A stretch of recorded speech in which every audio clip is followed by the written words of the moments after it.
Yellowjackets Season 3 has been the rockiest addition to the show so far, and while I didn't walk away from the season finale fully satisfied, I'm not giving up on the series just yet. But before we get into it, if you haven't done so already, please hit the subscribe button, drop a like and comment on the video, and if you're able, please sign up for channel memberships for exclusive content, which really helps us out. Anyway, let's get back to the wilderness one last time.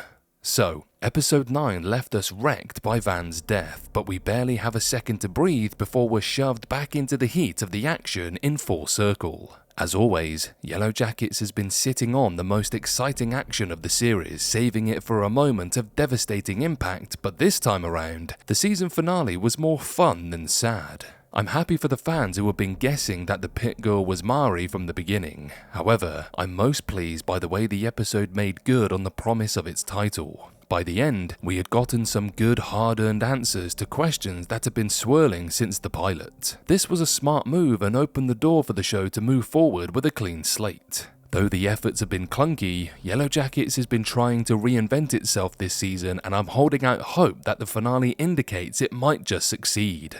Full Circle managed to pull off a strong balance between leaving very few questions unanswered and not cutting off of potential for Season 4. I don't doubt that we'll be back in the Canadian wilderness before too long, and I'm more excited for the next installment than I thought I would be. It's difficult to maintain the tension and stakes of a show like Yellowjackets, which was proven in Seasons 2 and 3. If Yellowjackets can stick to its guns and build off Nat's contact with the outside world, it could regain some intrigue from early in the series. Though I believed Callie was Lottie's killer, the twist would have been more effective if we had spent more time with Callie over the last few episodes. Instead, Yellowjackets paused the story for an extended flashback scene packed with exposition to explain how and why Callie shoved Lottie down those stairs. I don't doubt that mother and daughter both have equal capabilities for murder, but I wish Yellowjackets had found a more creative way to reveal what was supposed to be the season's biggest bombshell. In both the past and present, Shauna has made quite a mess for herself. Jeff and Callie are gone, and Nat and the rest of the team have successfully undermined her and made contact with the outside world.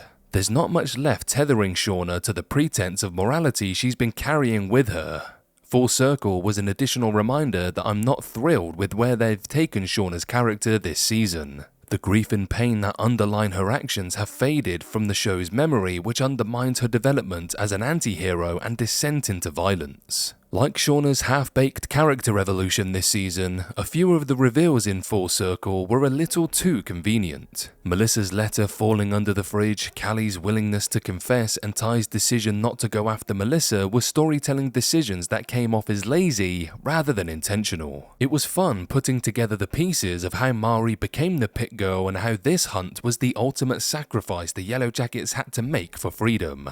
However, I wasn't certain it was intentional. I wanted Yellowjackets to have a planned trajectory, but the finale didn't feel like that. Shauna has pushed everyone so far that Ty has turned to Misty for help, and Jeff and Callie are in the wind. However, all of the adults in the present have decided independently that forgetting the past and pushing it away won't work anymore. The wilderness is coming into the real world, and the Yellowjackets have lost enough that they're ready to welcome it. One of the most interesting moments of Full Circle was Lottie's admission that she's been waiting for Callie to take the place of Shauna's child from the wilderness and become even more vicious than the Yellowjackets ever were. Season 3 is bookended by Shauna's diary entries, putting her at the center of the narrative, but I could see Season 4 passing the torch to Callie. Jeff might want to shield Callie from Shauna's trauma, but the darkness is inside her and the show won't stop until it comes out. Season 3 has wiped the slate clean for the next installment of the show, and we can only hope that the series won't waste the opportunity to show us what the wilderness can really do.